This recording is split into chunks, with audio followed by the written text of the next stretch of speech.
Assalamualaikum warahmatullahi wabarakatuh. Innal hamdalillah nahmaduhu wa nasta'inuhu wa nastaghfiruh wa natubu ilaihi wa na'udzu billahi min syururi anfusina wa sayyiati a'malina. Man yahdihillahu fala mudhillalah wa man yudlil fala hadiyalah. Asyhadu an la ilaha illallah wahdahu la syarikalah wa asyhadu anna Muhammadan abduhu wa rasuluh. Allahumma salli wa sallim ala Rasulillah nabiyina Muhammadin sallallahu alaihi wasallam wa ala alihi wa ashabihi wa man tabi'ahum bi ihsanin ila yaumiddin, amma ba'd. Ma'asyiral muslimin, ikhwani wa akhwati fid din, rahimani wa rahimakumullah. Alhamdulillah wa nashkurullaha syukran katsiran ala kulli ni'matillahi. Kita bersyukur kepada Allah Subhanahu wa taala atas segala nikmat dengan rasa syukur yang besar kepada Allah Subhanahu wa taala atas segala nikmat yang telah dilimpahkan kepada kita semua. Alhamdulillah, pada malam hari ini kita akan melanjutkan kembali materi pembahasan kajian kita, masih melanjutkan pembahasan ensiklopedia larangan menurut Al-Quran dan Sunnah, atau dari kitab Mawsu'atu Manahi Syar'iyyah. Dan pembahasan kita masih melanjutkan di kitab Tauhid, ataupun larangan seputar tauhid dan keimanan. Pembahasan berikutnya nomor 12, babun nahyi 'anil dzabhi li ghairillahi wa lu'ina fa'iluhu. Yang ke-12 kata beliau, yakni tentang larangan menyembelih untuk selain Allah dan laknat atas pelakunya. Ya, larangan menyembelih untuk selain Allah dan laknat atas pelakunya, yakni pelaku penyembelihan hewan untuk selain Allah Subhanahu wa taala. Ya, dan ini yang melaknat adalah Allah. Kalau kita tidak ada hak untuk melaknat. Hak Allah Subhanahu wa taala untuk melaknat siapa yang Dia kehendaki dengan keadilannya, dan hak Allah Subhanahu wa taala juga untuk merahmati siapa yang Dia kehendaki dengan kebijaksanaannya. Karena lawan kata dari la'nah adalah rahmah. Hamba Allah Subhanahu wa taala dari makhluk ciptaannya yang Dia berikan rahmat dengan kehendaknya, maka hamba tersebut telah mendapatkan keutamaan yang paling tinggi. Telah dia rahmat Allah Subhanahu wa taala yang sangat diharapkan orang-orang beriman. Dan yang sangat ditakutkan oleh orang-orang beriman terkena laknatnya Allah. Karena laknat Allah merupakan sebuah ungkapan dari puncak kebencian Allah kepada hambanya, maka Dia laknat. Sebagaimana Allah Subhanahu wa taala telah melaknat iblis, ya, ketika dia mengingkari perintah Allah Subhanahu wa taala, dan Allah taala juga mengabarkan dalam Al-Qur'an telah melaknat beberapa kaum dari makhluk ciptaannya. Baik. Jadi pembahasan ini semata-mata kita ingin menyampaikan risalah dari Allah Subhanahu wa taala. Sebagaimana Nabi sallallahu alaihi wasallam juga menyampaikan hal tersebut. Di tengah-tengah jazirah Arab pada waktu itu yang masih banyak melakukan perbuatan-perbuatan jahiliyah, di antaranya mereka masih suka menyembelih hewan-hewan untuk berhala. Seperti yang Allah sebutkan, mungkin dicantumkan juga di dalam surat Al-Maidah itu. Surah Al-Maidah ayat yang ketiga. Dan Allah Subhanahu wa taala menyebutkan tentang hal yang diharamkan. Hurrimat 'alaikumul maitatu wad-damu wa lahmul khinzir wa ma uhilla li ghairillahi bih, dan seterusnya, wal munkhaniqatu sampai wa ma dzubiha 'alan nusubi, dan apa yang disembelih untuk nusub. Nusub ini berhala. Diharamkan oleh Allah Subhanahu wa taala hewan-hewan yang disembelih untuk berhala pada waktu itu, yang mana berhala di sekeliling Ka'bah waktu itu banyak sekali. Kemudian mereka menyembelih unta dan hewan-hewan yang lainnya, mereka persembahkan untuk berhala yang ada di sekeliling Ka'bah pada waktu itu. Bahkan kita ketahui bersama bahwasanya orang-orang musyrikun di masa jahiliyah, mereka masih meyakini Allah. Bahkan tidak jarang kita dapati bisa-bisa saja ketika menyembelih hewan-hewan tersebut untuk berhala, mereka masih menyebut nama Allah, atau mereka campurkan lagi dengan nama selain Allah. Nah, disitulah letak kesyirikannya. Tapi Nabi SAW ketika diutus oleh Allah Subhanahu Wa Taala dengan tegas menyampaikan hal itu, walaupun beliau dimusuhi.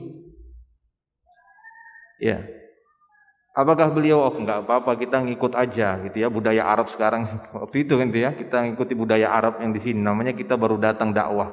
Tidak beliau sampaikan.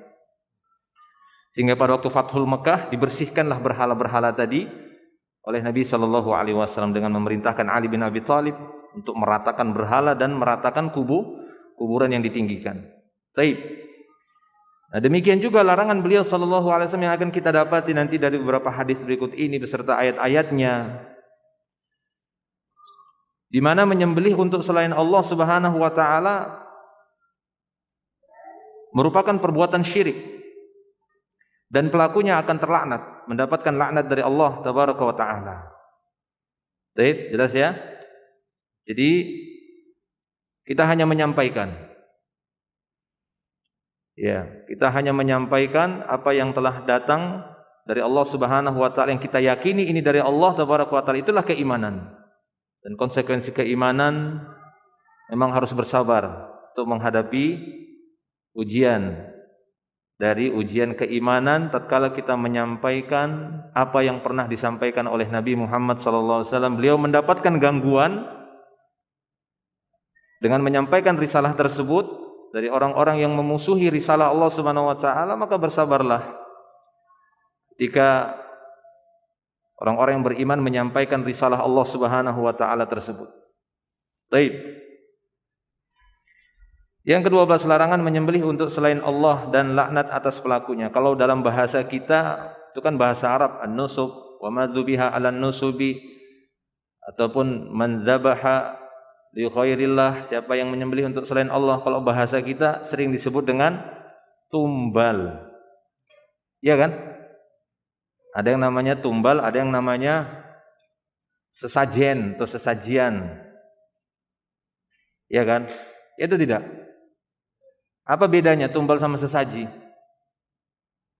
Tidak tahu juga ya. Sejauh yang saya ketahui, tumbal itu lebih kepada persembahan dengan makhluk bernyawa.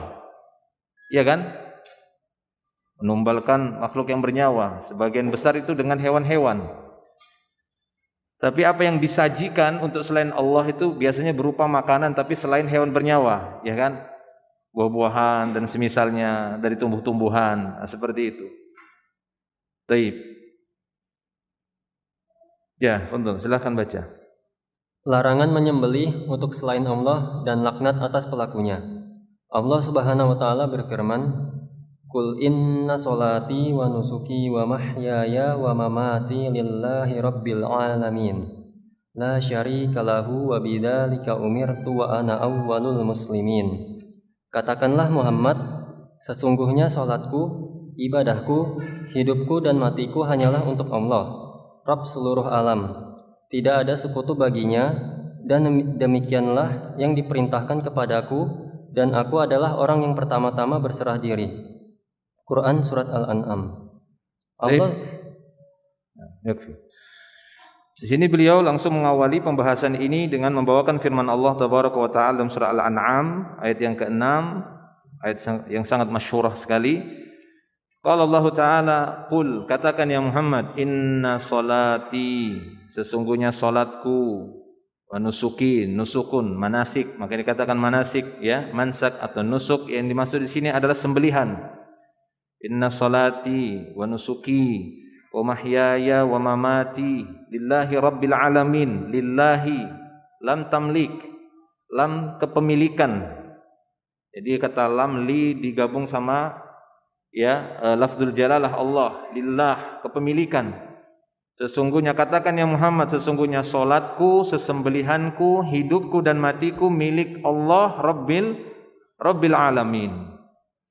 La syarikalah, tidak ada sekutu baginya, wa bidzalika umirt, dan dengan itulah aku diperintahkan, wa ana awwalul muslimin, dan aku adalah orang yang pertama menyerahkan diri kepada Allah Subhanahu wa taala. Nah, ini ayat yang menunjukkan bahwa ya, nusuk ataupun sembelihan itu milik Allah, tidak boleh diberikan kepada selain Allah. Lillah, li rabbil alamin, lillahi rabbil alamin, la li ghairillah.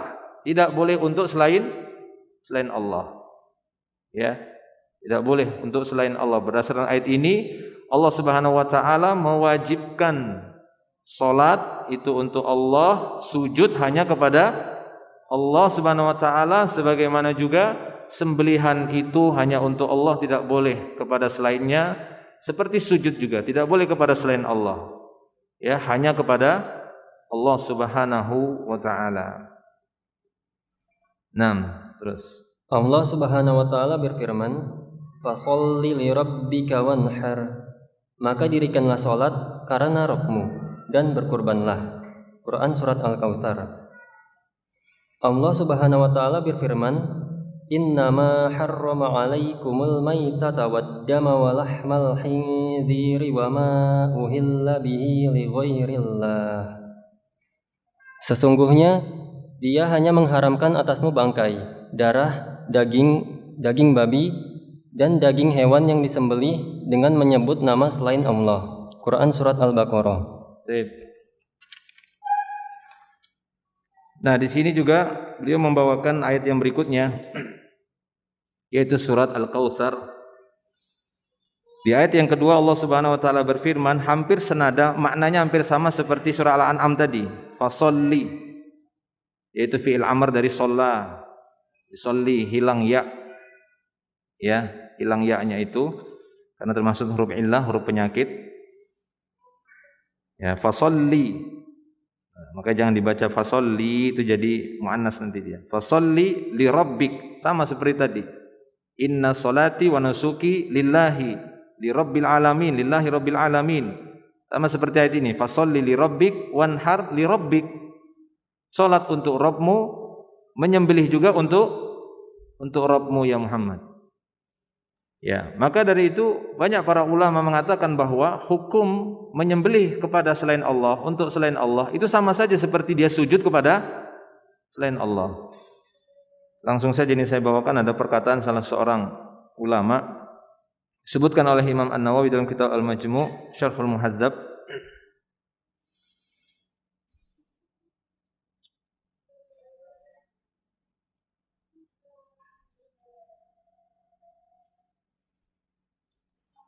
Ya, ini Al-Imam Ar-Rafi'i, bukan ana ya.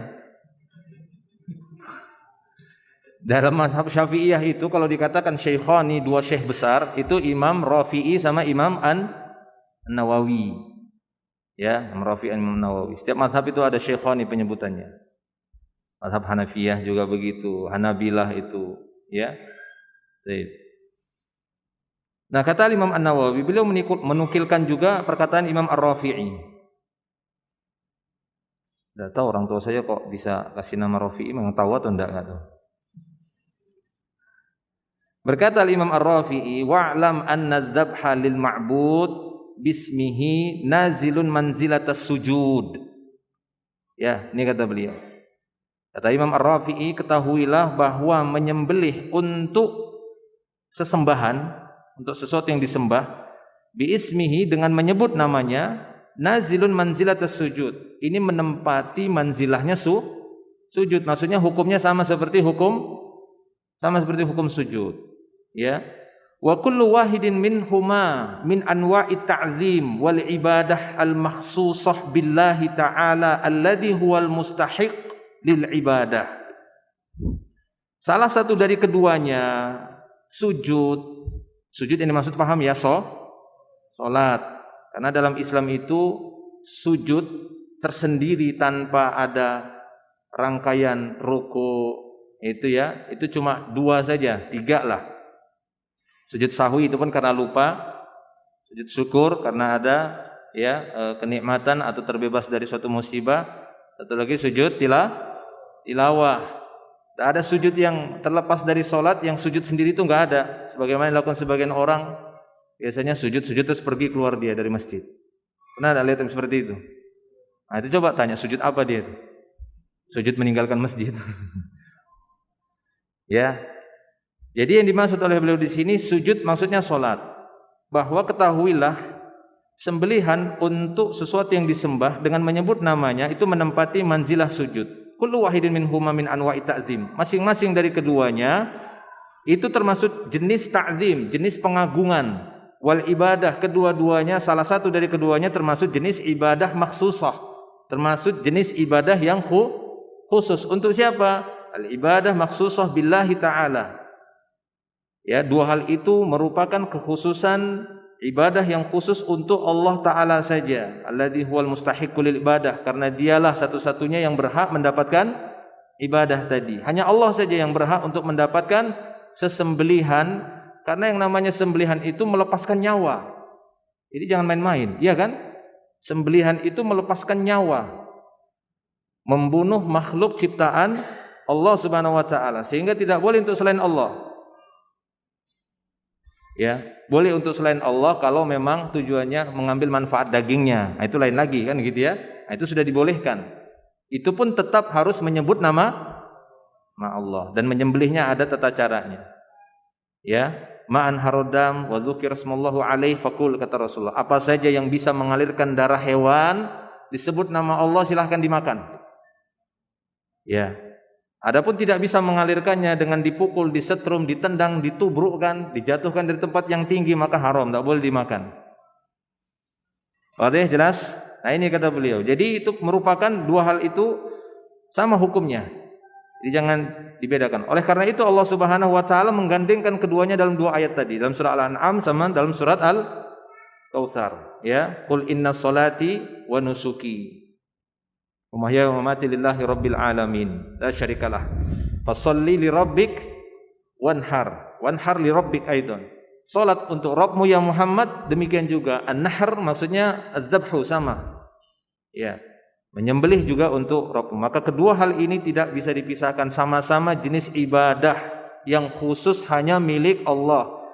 Ya, ini pernyataan dari Imam Ar-Rafi'i, merupakan salah satu ulama yang sangat disegani, ulama besarnya dari madhab Syafi'iyah ini. Baik. Nah, sehingga beliau di sini memberikan lanjutan lagi, saya bacakan. Ya, dalam kitab Majmu' itu bisa dilihat dalam jilid yang ke-8 halaman 409. Kata beliau, "Faman dzabaha li ghairihi min haywanin aw jamadin kas-sanami ala wajhi ta'zim wal ibadah lam tahillu dzabihatuhu."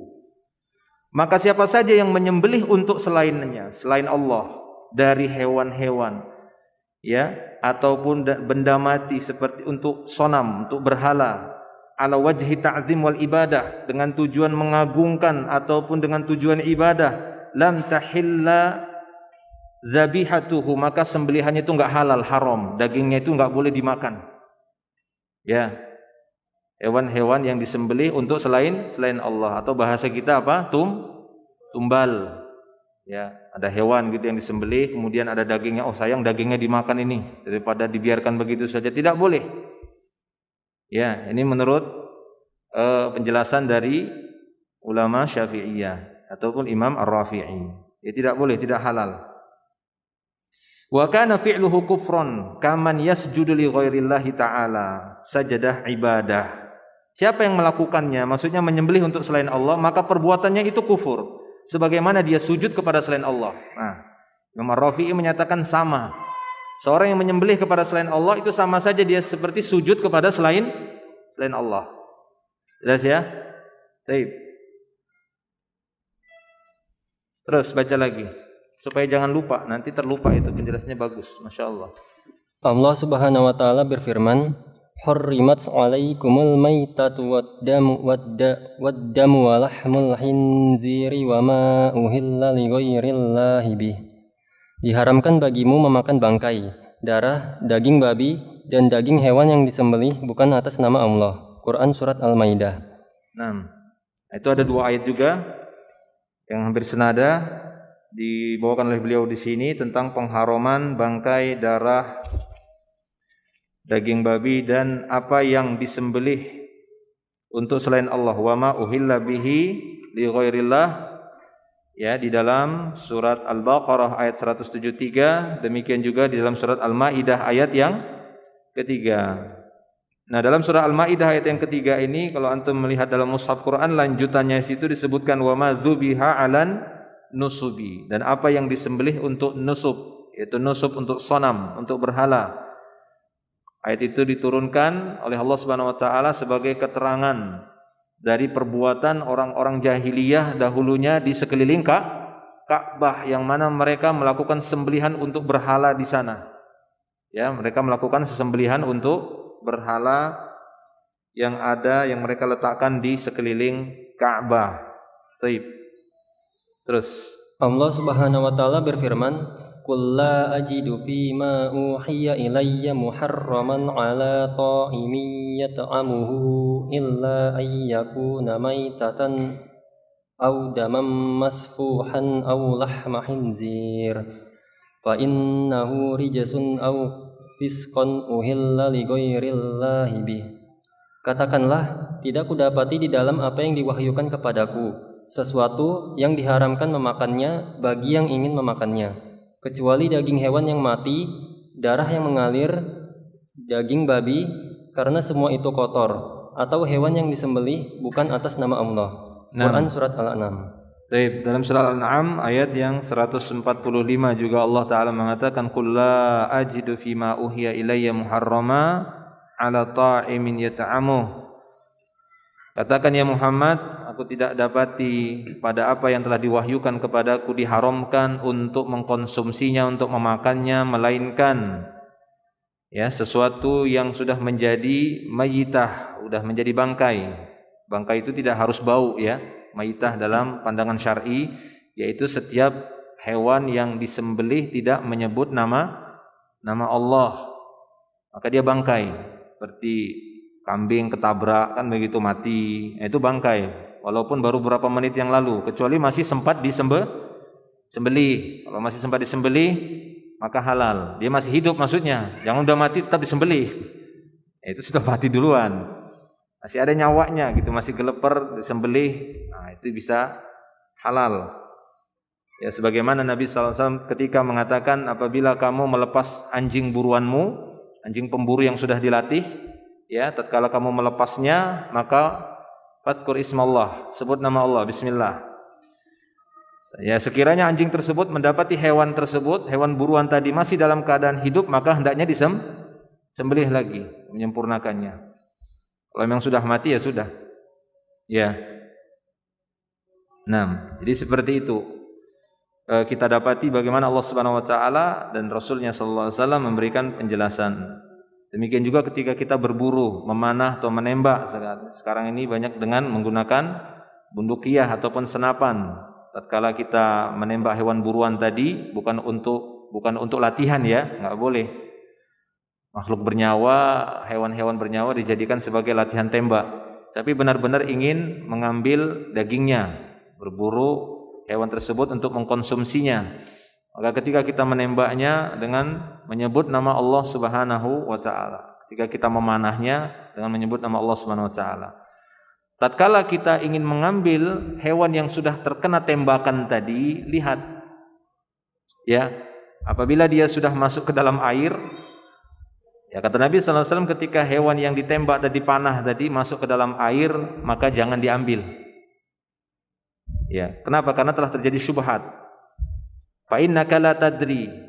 Fa innaka la tadri al-ma'u qatalahu, ya, karena kamu tidak mengetahui apakah air yang membunuhnya ausah muka. Karena kamu tidak mengetahui apakah air yang membunuhnya ataukah anak panahmu. Jadi syubhat. Sehingga dalam kaidah Rasulullah sallallahu alaihi wasallam yang beliau ajarkan, apabila terjadi syubhat maka tinggalkan. Ya. Wa man waqa'a fi syubhat waqa'a fil haram. Siapa yang terjatuh pada syubhat, itu risikonya besar sekali jatuh kepada yang haram. Makanya kata Rasulullah, ketika kalian menembak atau memanah hewan buruan, kemudian dia terjatuh ke dalam air, maka tidak boleh diambil. Ya, daging tersebut untuk menjaga tadi. Taib. Nah, itu sekilas dari sini dalam ayat ini. Ya, audaman masfuhan. Suatu yang diharamkan itu darah yang masfuh, darah yang terpancar itu. Ketika nyembelih kan terpancar darahnya, ya, nyembelih sapi kalau hari Idul Adha itu antum, atau ketika antum menyembelih ayam atau kambing, kucing jangan. Ya, atau sapi dan semisalnya, seperti itu akan ada darah yang memuncrat, seperti itu tidak boleh. Kecuali darah yang memang menempel di sela-sela daging, itu dimaafkan, ya, itu dimaafkan. Misalnya kita makan daging ayam gitu biasanya, ya, terbuka itu masih ada merah-merah seperti itu tidak ada masalah. 6. Aulah khinzir atau daging babi, ini jelas. Fa innahu rijs, itu tadi rijs semua. Bangkai, dam masfuh tadi, darah yang terpancar saat sembelih daging babi itu rijs. Au fisqan, kefasikan. Wa uhilla li ghairillahi bih, itu sesuatu yang disembelih untuk selain Allah Subhanahu wa taala. Nah, terus Diriwayatkan dari Amir bin Wathilah, ia berkata, ketika aku bersama Ali bin Abi Thalib radhiyallahu anhu, tiba-tiba datanglah seorang lelaki. Lalu ia berkata, adakah sesuatu yang dirahasiakan oleh Rasulullah sallallahu alaihi wasallam kepadamu? Mendengar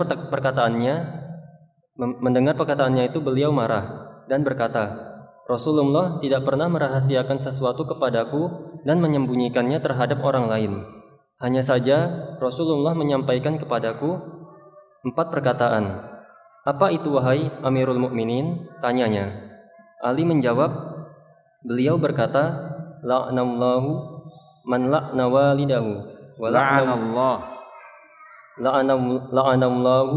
man la'ana walidahu wa la'anallahu man dzabaha li ghairillahi wa la'anallahu man awa muhdisan wa la'anallahu man ghayyara manarul ardi. Allah melaknat orang yang melaknat orang tuanya. Allah melaknat orang yang menyembelih untuk selain Allah.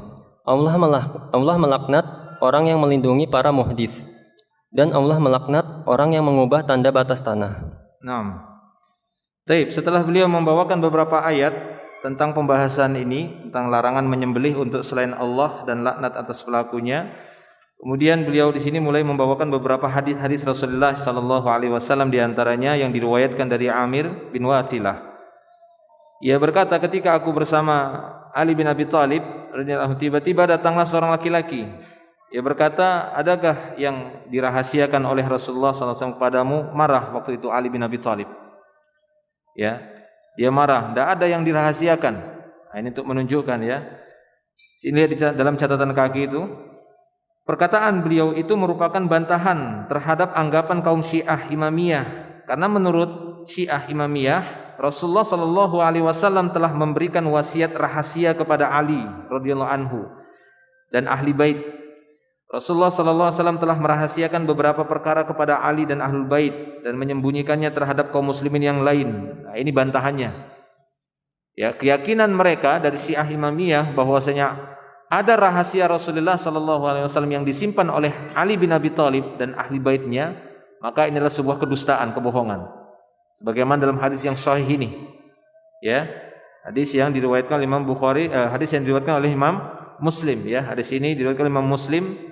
Dan nanti kita lihat sedikit di syarah Sahih Muslim, ini saya bawa kitabnya, tentang hadis ini ada tambahan faedah dari Al-Imam An-Nawawi terhadap syarah hadis ini. Ya, karena hadis ini diriwayatkan Imam Muslim dan sangat dikenal, Imam An-Nawawi memiliki penjelasan syarah terhadap Sahih Muslim yang diberi nama dengan kitab Al-Minhaj, ya, Syarhu Sahih Muslim Ibnu Hajjaj. Nah, dalam hadis ini kita dapati bagaimana Ali bin Abi Thalib marah pada waktu itu ketika dikatakan, adakah sesuatu yang dirahasiakan oleh Rasulullah SAW kepadamu? Maka Ali pun marah sambil berkata, Rasulullah SAW tidak pernah merahasiakan sedikit pun kepadaku, tidak pernah menyembunyikan sesuatu pun, ya, terhadap orang lain, hanya kepadaku saja. Hanya saja Rasulullah SAW pernah menyampaikan kepadaku 4 hal. Apa 4 hal itu wahai Amirul Mukminin? Kata si penanya tadi. Ali, ya, Ibn Abi Thalib pun menjawab radhiyallahu anhu, la'anallahu man la'ana walidahu. Allah Subhanahu wa taala melaknat orang yang melaknat orang tuanya. Jadi siapa yang melaknat orang tuanya, maka Allah taala akan melaknatnya. Jadi jangan melaknat orang tua. Jangan nyumpahin orang tua, kata sini disumpahin gitu orang tua, ya, dilaknat orang tua. Jadi siapa yang melaknat orang tuanya, Allah akan melaknatnya. Ini satu. Wa la'anallahu man dzabaha li ghairillah. Ini yang menjadi pembahasan kita. Ada 4 di sini disebutkan yang terlaknat. Allah Subhanahu wa taala melaknat orang-orang yang menyembelih untuk selain Allah. Jadi bukan kita yang melaknat, kita hanya menyampaikan bahwa Allah melaknat orang-orang yang menyembelih untuk selainnya. Allah melaknat orang-orang yang menyembelih, ya, untuk berhala, menyembelih hewan, ya, untuk gunung, menyembelih hewan untuk selain Allah, untuk laut. Itu apa lagi? Yang biasa orang melakukan sembelihan untuk selain Allah Subhanahu wa taala yang sering kita dapat di dalam kehidupan kita, khususnya di zaman kita ini. Kurang lebih seperti itu. Ya, menyembelih hewan untuk jembatan, ya, untuk sungai, atau untuk tempat-tempat tertentu. Maka perbuatan ini adalah perbuatan yang diancam berdasarkan hadis ini, diancam dengan laknat Allah Subhanahu wa taala atas pelakunya. Yang berikutnya, wala'anallahu man awa muhditsan. Allah taala melaknat orang-orang yang melindungi para pelaku muhdits. Nah, di sini diberikan catatan kaki, yakni muhdits di sini yang dimaksud adalah mubtadi', pelaku bid'ah, dan para perusak di muka bumi ini, para pelaku kriminal itu dilaknat, yang melakukan kerusakan di muka bumi ini. Itu dilaknat oleh Allah Subhanahu wa taala. La'anallahu man awa muhditsan. Wa la'anallahu, yang keempat, wa la'anallahu man ghayyara manaral ardi. Allah taala melaknat orang yang taghyir. Taghyir itu merubah-rubah. Menara maksudnya itu tanda batas, menara masjid, sesuatu yang ditegakkan gitu, ya, tonggak itu menara. Manarul ardi maksudnya tonggak batas tanah. Jadi siapa yang suka merubah-rubah tonggak batas tanahnya, digeser. Setahun lama 100 meter. Ya kan? Sehari 1 jengkal atau sehari 1 meter digeser, setahun tuh bisa berapa itu? Nah, itu terlaknat perbuatan orang seperti itu, merubah-rubah patok batas tanah. Taib, yang menjadi syahidnya ataupun dalilnya salah satu dari 4 yang disampaikan oleh Ali bin Abi Thalib adalah la'anallah man dzabaha li ghairillah. Allah melaknat orang-orang yang menyembelih untuk selain Allah. Taib, di sini akan, karena hadis ini diriwayatkan oleh Imam Muslim, ya. Di syarah Sahih Muslim ini jilid yang kelima, Al-Mujalladul Khamis.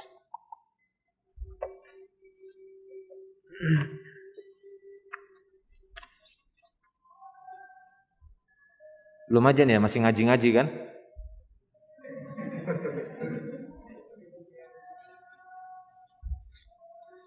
Taib.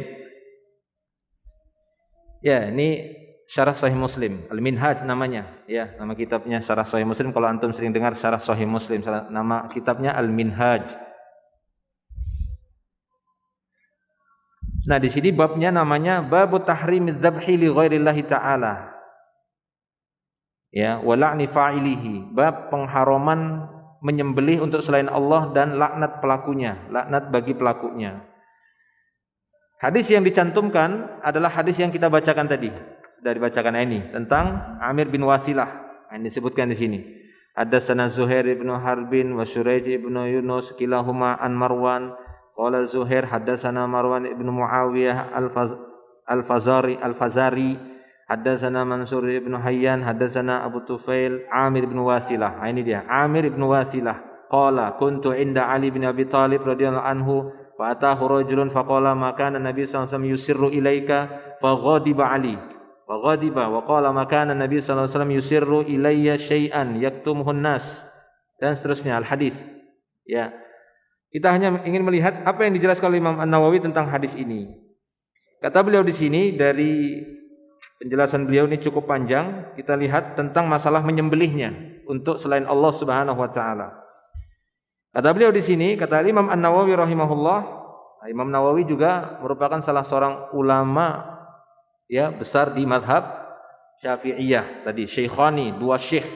Kalau disebutkan itu berarti siapa? Imam dalam mazhab Syafi'iyah gitu ya, Imam Imam Ar-Rafi'i dan Imam An-Nawawi. Insyaallah namanya ya. Jangan ikut-ikutan, nanti anak antum kasih nama juga nanti. Baik. Kata Imam An-Nawawi rahimahullah, amma dzabhu li ghairillah. Adapun menyembelih untuk selain Allah, fal muradu bih, yang dimaksud dengannya ayyuzbaha bi ismi ghairillah taala, yaitu menyembelih dengan menyebut nama selain Allah. Itu dia. Kaman dzabaha lis-sanam, sebagaimana seorang yang menyembelih untuk berhala. Awis salib, seorang yang menyembelih untuk salib. Auli Musa, atau menyembelih untuk Nabi Musa. Ini dia. Ya.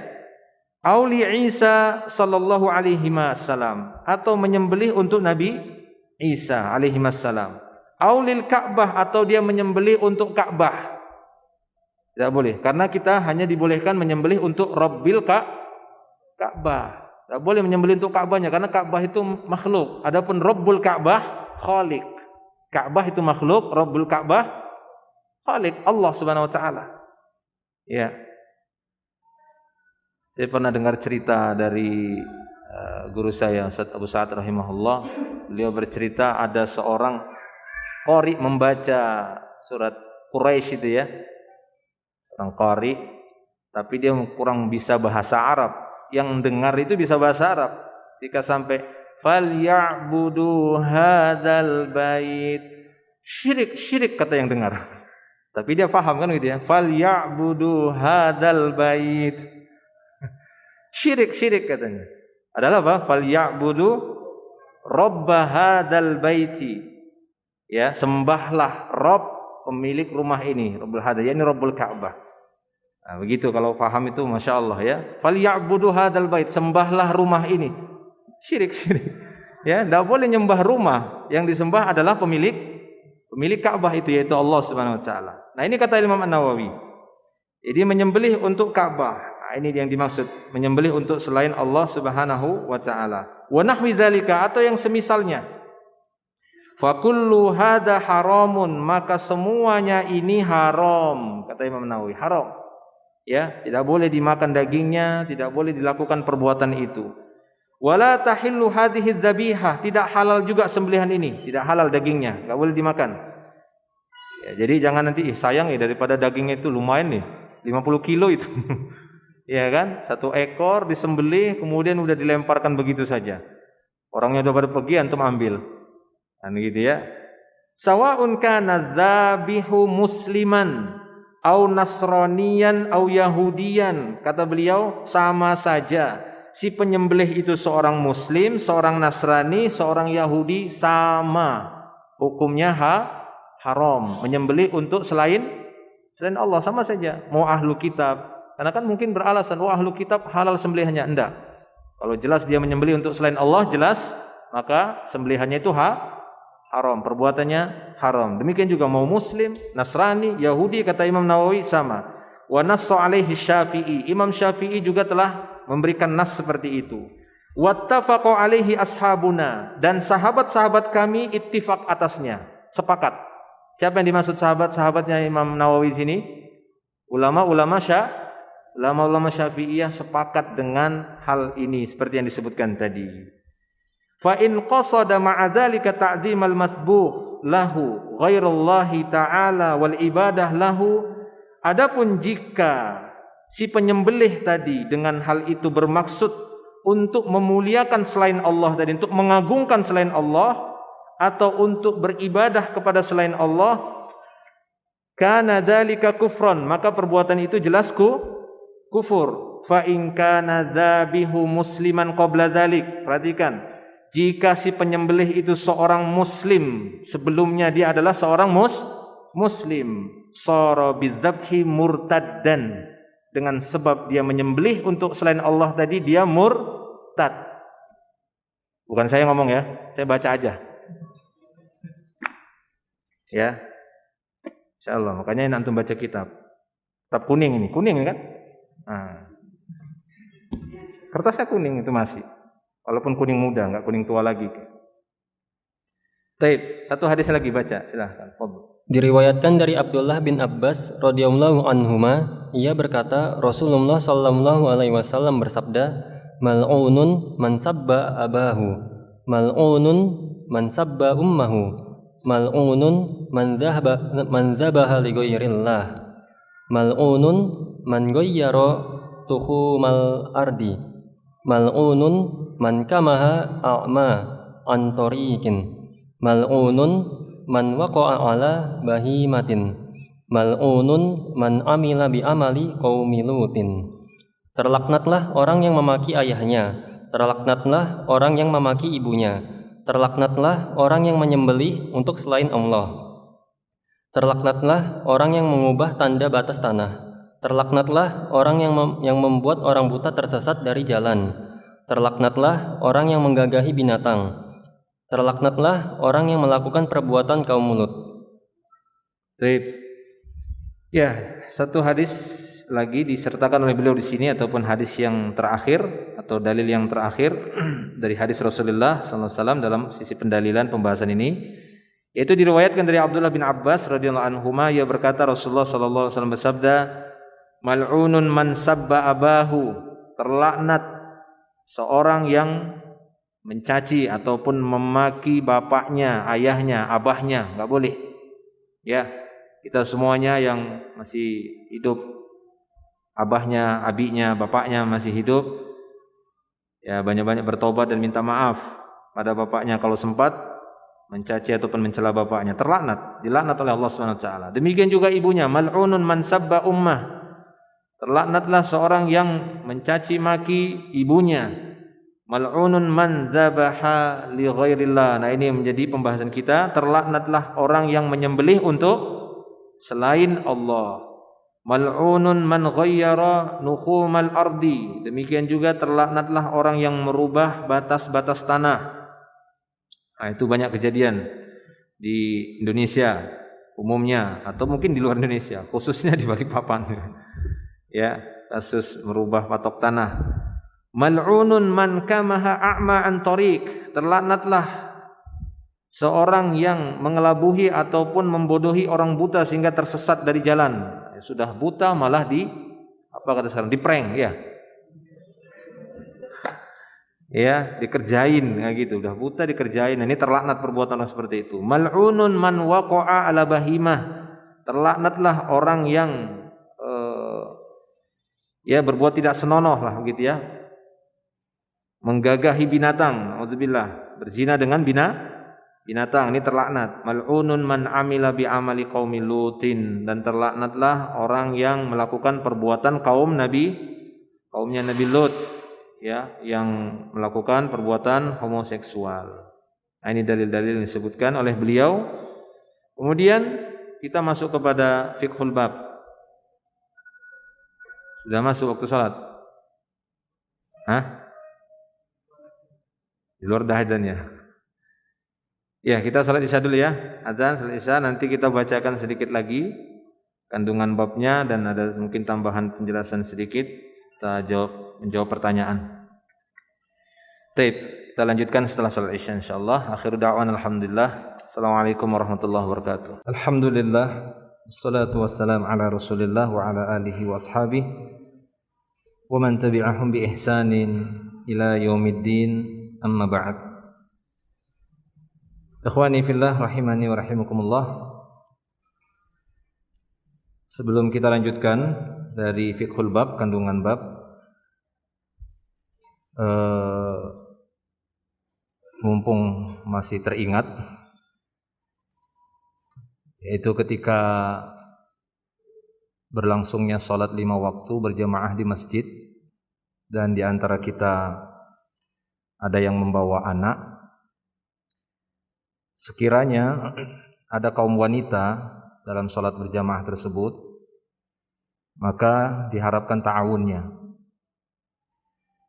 Karena sholat berjamaah di masjid itu yang wajib, walaupun ada khilaf, yang rajih adalah yang wajib adalah bagi kaum laki-laki. Wajib mengerjakan sholat 5 waktu berjamaah di masjid, bukan untuk wanita. Wanita tetap lebih afdal mengerjakan sholat di rumah, sehingga tidak ada dosa bagi wanita ketika dia di masjid tidak ikut sholat berjamaah. Ketika dia tetap ikut, maka dapat pahala sama seperti kaum laki-laki. Ketika dia sholat di rumah, pahalanya lebih besar daripada pahala yang diraih kaum laki-laki 25 kali lipat atau 25 derajat atau 27 derajat. Nah, maka berdasarkan fikih seperti ini kita harus faqih dalam masalah seperti ini. Saat kita mengerjakan sholat berjamaah di masjid, karena memang di masjid saat sholat berjamaah, khususnya saat sholat 5 waktu, itu sangat diharapkan ketenangan, sampai mengeraskan bacaan saja itu terlarang. Bacaannya yang mengganggu yang lainnya, begitu ya. Itu padahal baca Al-Quran. Lalu bagaimana dengan suara teriakan anak-anak, lari sana sini? Itu jelas lebih mengganggu, ya kan? Baca keras saja salah seorang di antara kita saat sholat berjamaah gimana? Boleh atau tidak? Misalnya sholat sir lah, sholat zuhur, sholat asar, itu kan sholat yang sir. Salah seorang di antara kita, dia keraskan bacanya. Bismillahirrahmanirrahim. Alhamdulillahirabbil alamin. Kira-kira ganggu atau tidak? Ganggu yang lainnya kan. Padahal itu bacaan Al-Qur'an. Nah, maksud saya di sini supaya kita tidak salah paham, karena kita sekarang masuk fase atau zamannya bawa perasaan. Ya, supaya jangan kena itu, kita sampaikan fikihnya. Saat ada kaum wanita di satu sholat berjamaah di situ, apakah si ibunya anak itu atau bukan ibunya ada wanita di situ, maka jangan ikut dulu dia sholat berjamaah. Nanti setelah salam imam baru sholat sendiri. Insya Allah dia tetap dapat pahala berjamaah. Karena dia tidak ikut bukan karena malas, tapi karena jaga anak itu. Itu satu, ya. Kecuali tidak ada kaum wanita di situ. Gak ada ibunya juga di situ. Si bapak bawa anaknya, udah dimasukkan ke saf, lari, ribut. Nah itu sudah lepaslah berarti gitu ya, lepas dari anak panah gitu ya. Kan gitu, lepas dari anak panah. Gak mungkin juga si bapaknya ndak ikut sholat berjamaah, kan tidak mungkin. Dia harus wajib di situ. Baik. Kemudian yang kedua, kalau sekiranya ada bapak dan ibu bawa anaknya ke masjid saat sholat berjamaah, maka dahulukan yang utama untuk menunaikan kewajiban. Artinya kalau dia mengetahui anaknya tersebut sangatlah aktif, kan beda-beda anak itu ya. Nah, kan begitu ya. Kalau anak saya mungkin lain sama anak yang lainnya, kan begitu. Ada yang mungkin ya agak sulit untuk menenangkan anaknya ketika di masjid, dan suami istri ada di masjid tersebut, maka si istri yang mengalah. Jangan terbalik, Mas kamu bawa anak ini, udah qomat, aku mau sholat. Ya, jangan terbalik. Suruh istrinya untuk jaga anaknya gitu ya. Abi mau sholat dulu, kan begitu. Saya mau sholat dulu, karena lebih wajib siapa? Ya kaum laki-lakinya. Nanti setelah sholat baru serahkan anak kepada saya, baru umi yang sholat sendiri, kan begitu. Kecuali anaknya bisa dibawa dalam sholat, kan begitu ya. Maka ikut dua-duanya. Taib, paham ya? Nah, supaya untuk menjaga keseluruhan, karena kita khawatir nanti orang tuanya dapat menanggung dosa untuk keseluruhan. Ya, kalau ada 10, 20, 30 jemaah yang menggerutu kan kasihan juga. Kita tidak menginginkan itu kan begitu. Jadi kita sampaikan fikihnya supaya semuanya dapat gitu ya, semuanya sama-sama dapat. Si ibu dapat, si wanita tetap dapat walaupun dia nggak ikut sholat berjamaah karena untuk kemaslahatan orang banyak ya. Mungkin dia bawa dulu keluar anaknya tadi, setelah salam imam baru dia lepas lagi anaknya itu. Nah, itu urusan yang sudah selesai sholat lah, saya mau sholat kan gitu ya, yang mau sholat. Atau dia sholat sendiri di rumah seorang wanita, nggak ada masalah. Baik, kita lanjut. Fiqhul bab. Kita masih melanjutkan di pembahasan larangan menyembelih untuk selain Allah dan laknat atas pelakunya. Fiqhul bab ataupun kandungan bab. Saya langsung bacakan saja ya. Biar cukup waktunya. Ini Isya agak nih. Jam 8 lewat. Kandungan bab yang pertama kata beliau, menyembelih untuk selain Allah bertolak belakang dengan keimanan dan bertentangan dengan nilai tauhid. Nah, itu sudah jelas. Bahkan para ulama ketika membahas materi-materi tauhid, keimanan, mereka membawakan dalil-dalil yang kita sebutkan tadi. Makanya di sini beliau masukkan pembahasan ini di dalam bab larangan seputar tauhid dan keimanan. Ya, karena menyembelih untuk selain Allah Subhanahu wa taala ini justru bertolak belakang dengan keimanan. Bertolak belakang dengan kemurnian tauhid seorang hamba kepada Rabb-Nya. Seperti yang kita sebutkan tadi bahwa an-nusuk ataupun an-nahru adz-dzabhu lillah kama sajadahu kama sujud. Ya, lillah. Bahwasanya namanya menyembelih itu hanya untuk Allah Subhanahu wa taala, tidak boleh diberikan kepada selainnya sebagaimana ibadah salat ataupun sujud. Seperti tadi yang sudah dijelaskan, yang kita nukilkan tadi, salah seorang ulama dari mazhab Syafi'iyah, Imam Ar-Rafi'i, dia mengatakan sama, enggak bisa dibedakan satu ya dari yang keduanya, bahwa siapa saja yang menyembelih kepada untuk selain Allah maka sama dia seperti sujud kepada selain Allah Subhanahu wa taala. Jelas sujud kepada selain Allah ini akan merusak tauhid seorang, akan merusak keimanan seseorang. Kandungan bab yang kedua kata beliau, haram hukumnya menyembelih untuk selain Allah. Ya, haram hukumnya menyembelih untuk selain Allah. Misalnya menyembelih untuk berhala. Tadi seperti yang dijelaskan oleh Imam Nawawi juga. Menyembelih untuk salib.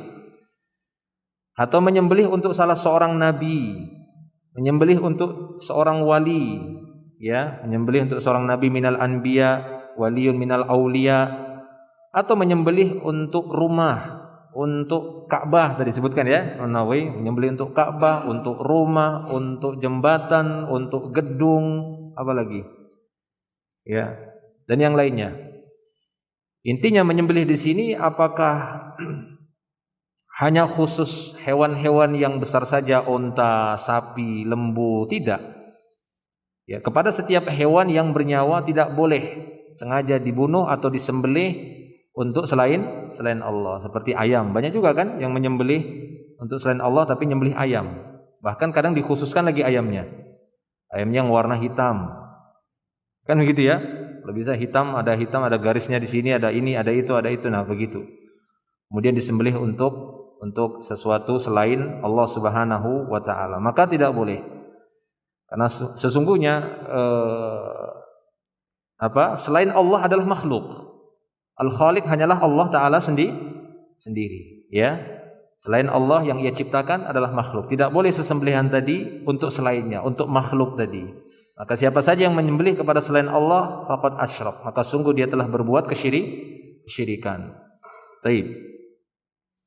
Yang ketiga, atau kandungan bab yang ketiga kata beliau, tidak halal binatang yang disembelih dengan menyebut apapun, dengan menyebut siapapun selain Allah, itu tidak halal, haram dagingnya. Ya, tidak boleh dagingnya itu dimanfaatkan dan statusnya menjadi mayitah, menjadi apa? Bangkai. Ya, hewan-hewan yang disembelih dengan menyebut selain Allah, menyebut nama selain Allah Subhanahu wa taala, maka dagingnya menjadi bangkai, berstatus bangkai. Baik yang menyembelih itu orang muslim, Nasrani atau Yahudi. Nah, itu seperti yang dijelaskan tadi oleh Imam Nawawi, mau musliman, atau nasranian, atau yahudian, sama saja. Ya, sembelihannya itu tidak halal, dagingnya tersebut tidaklah halal. Allahu taala a'lam. Baik. Ya, sampai di sini dulu untuk pembahasan cukup. Beliau hanya menyebutkan di sini kandungan bab 3 dan tadi kita sudah menyebutkan juga sebelumnya dari ayat per ayat atau hadis per hadis yang sudah kita bacakan beserta dengan sedikit penjelasan.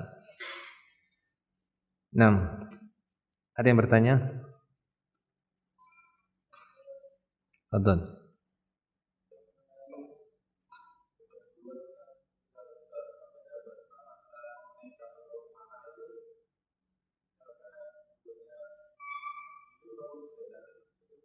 Ya. Baik. Ketika kita berburu, baik itu dengan alat yang bisa menembus, ya, anak panah atau yang semisalnya, akan tetapi dengan yang penting dia sifatnya itu lontarannya itu bisa menembus kulit, seperti sifat anak panah. Ya, walaupun ada khilaf para ulama dengan batu kan memang aslinya tidak boleh karena dia tumpul. Nah mungkin di waktu itu lemparan batu itu tidak seperti saat ini. Peluru itu kan memang tumpul kadang gitu ya, seperti pelet itu ya gitu ya. Nah, tapi karena saking kuatnya tekanannya akan menembus. Nah, itu masuk hukum anak panah dia. Jadi setiap kita berburu dengan alat yang bisa menembus kulit hewan buruan ataupun dengan menggunakan hewan-hewan buas seperti anjing, tidak hanya anjing ya, burung raja wali juga boleh untuk melatih berburu. Ya. Kemudian kancil kan begitu ya, terbang dia ambil, atau harimau atau apa yang semisalnya hewan-hewan yang bisa dilatih untuk berburu. Nah, maka apabila telah tertangkap oleh hewan buruan tadi, telah tertangkap oleh hewan pemburu yang kita miliki tadi dengan bismillah, kemudian sudah kena dengan tembakan kita atau panahan kita dan dia masih kita dapati hidup, maka hendaknya kita menyembelihnya. Ya, hendaknya kita menyembelihnya untuk menyempurnakan hewan tersebut, ya, supaya dia segera untuk mati kan begitu. Sama saja seperti kalau kita misalnya saat menyembelih sekalipun itu kan tidak boleh kita menyembelihnya itu kan harus dengan pisau yang tajam supaya lebih mempercepat kematiannya. Nah, demikian juga kalau kita dapati dia masih hidup maka langsung kita sembelih agar lebih sempurna. Nah, demikian. Allahu a'lam bishawab.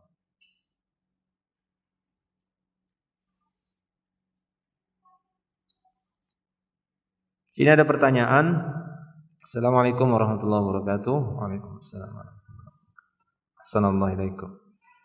Mohon nasihatnya supaya bisa menahan emosi dan menghilangkan amarah sehingga bisa kembali tenang dan objektif dalam mengambil keputusan.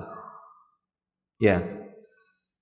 Jangankan kita, seorang hakim ataupun qadhi dilarang oleh Nabi mengambil keputusan dalam keadaan ghadban, dalam keadaan sangat marah. Apalagi seorang hakim, jelas kan gitu ya.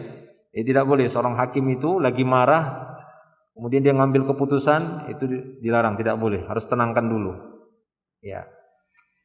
Baik, maka dari itu bagaimana nasihat supaya kita bisa menenangkan emosi ataupun amarah saat amarah kita sedang memuncak? Di dalam beberapa dalil Nabi sallallahu alaihi wasallam menyebutkan cara untuk meredam amarah ketika sedang memuncak emosi ataupun amarah tersebut, itu dengan berta'awudz, isti'adzah. A'udzubillahi minasyaitonirrajim. Ucapkan itu. Sebagaimana anjuran beliau sallallahu alaihi wasallam ketika melihat ada dua orang sedang bertengkar. Dua-duanya ngangkat suara, uratnya udah mau keluar, mau putus. Mungkin marahnya dua-dua. Maka Nabi sallallahu alaihi wasallam mengatakan kalau sekiranya dia berta'awudz, beliau mengatakan inni la a'lamu kalimatan law qalaha dhahaba anhu ma yajidu. Kama qala sallallahu alaihi wasallam. Sungguh aku mengetahui sebuah kalimat kalau sekiranya dia ucapkan maka akan hilang darinya apa yang sedang dia alami, yaitu amarahnya. Law qala a'udzubillahi minasyaitonirrajim la dhahaba anhu ma yajidu. Kalau sekiranya dia mengucapkan a'udzubillahi minasyaitonirrajim akan hilang amarahnya. Nah, begitu. Ustaz sudah mengucapkan a'udzubillahi minasyaitonirrajim tapi masih mau marah juga. Ya, kita berpindah kepada anjuran beliau sallallahu alaihi wasallam yang lainnya, yaitu untuk sukut, diam. Ya. Idza ghadiba ahadukum falyaskut. Kata beliau sallallahu alaihi wasallam dalam hadisnya, jika salah seorang di antara kalian marah maka diamlah, diam saja. Apalagi lagi diomelin istri kan? Diam aja sudah. Nah, gitu ya. Masih mau marah juga nih Ustaz kan gitu ya. Masih mau marah juga. Ngapain lagi kalau gitu? Tidur. Nah, gitu ya. Masih mau marah juga tidur sudah. Kalau dia dalam posisi berdiri dia duduk. Ya, kalau dalam posisi duduk dia berbaring sebagaimana anjuran beliau sallallahu alaihi wasallam seperti itu. Idza ghadiba ahadukum wa huwa qa'im falyajlis. Apabila salah seorang di antara kalian lagi marah kata beliau dan posisi dia sedang berdiri maka hendaknya dia duduk dia. Kalau masih marah juga falyattaji kata beliau, berbaring, tidur aja, guring sudah. Ya, bawa tidur sudah. Baik. Kenapa? Karena memang kalau lagi marah itu Masya Allah ya, kita tidak menguasai lisan, tidak menguasai perkataan, tidak menguasai keadaan. Sulit memang untuk mengambil keputusan secara objektif kalau lagi marah itu. Makanya tadi dalam hadis Rasul mengatakan, tidak boleh seorang hakim itu mengambil keputusan dalam keadaan ghadban, dalam keadaan sangat marah, lagi marah itu jangan. Karena nanti akan resikonya itu tidak adil dia. Rentan sekali jatuh kepada keputusan yang kurang seimbang, kurang adil. Seperti itu nasihat ana. Wallahu a'lam. Ada dulu seorang Ustadz, ya Ustadz Febri dari mana? Apa nama kotanya? Banjar ya. Jadi kalau lagi marah itu disuruh banyak-banyak makan nasi. Ya. Iya, makan nasi ya. Biar karbonya lah. Biar ngantuk dia kan gitu kan, tidur kan gitu. Kata beliau makanya ini enggak tahu kata beliau itu ya, anak dengar itu. Makanya anak mahasiswa itu biasanya kalau mau demonstrasi itu kan biasanya kan emosi gitu ya. Nah, dosen-dosennya itu manggil dulu, diajak makan dulu. Diajak makan ya biar naik karbohidratnya. Biar marahnya itu turun, emosinya turun. Intinya ajak makan. Ya, ajak makan. Kalau ada yang marah gitu ajak makan aja.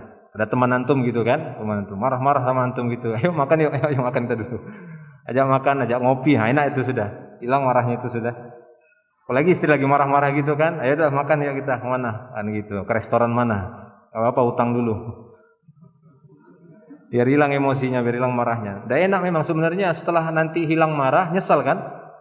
Iya kan begitu kan? Setelah hilang marah kita nyesal juga kadang. Marah sama teman itu marah gitu, tapi dalamnya kita pikir ngapain saya marah sama teman saya juga kan begitu ya, ngapain marah sama anak sama istri, nyesel lagi. Nah seperti itu, gak enak memang marah itu, ya. Jadi ya itu tadi saran saya tadi ya 3 tadi yang saya sejauh yang ana tahu dari hadis yaitu berwudu juga boleh, ya, sholat, nah seperti itu. Bawa makan juga nanti kan kenyang kan tidur, bis itu lupa. Wallahu a'lam bishawab. Semoga Allah Subhanahu wa taala melindungi kita dari emosi atau amarah yang berlebihan karena itu akan membahayakan kita juga. Wallahu a'lam. Cukup ya? Insyaallah nanti kita lanjutkan lagi di pertemuan berikutnya. Semoga apa yang kita bahas menjadi ilmu yang bermanfaat dan mudah-mudahan Allah senantiasa memberikan hidayahnya kepada kita semua dan kepada kaum muslimin. Akhiru da'wana alhamdulillah subhanakallahumma bihamdik asyhadu an la ilaha illa anta astaghfiruka wa atubu ilaik. Assalamualaikum warahmatullahi wabarakatuh.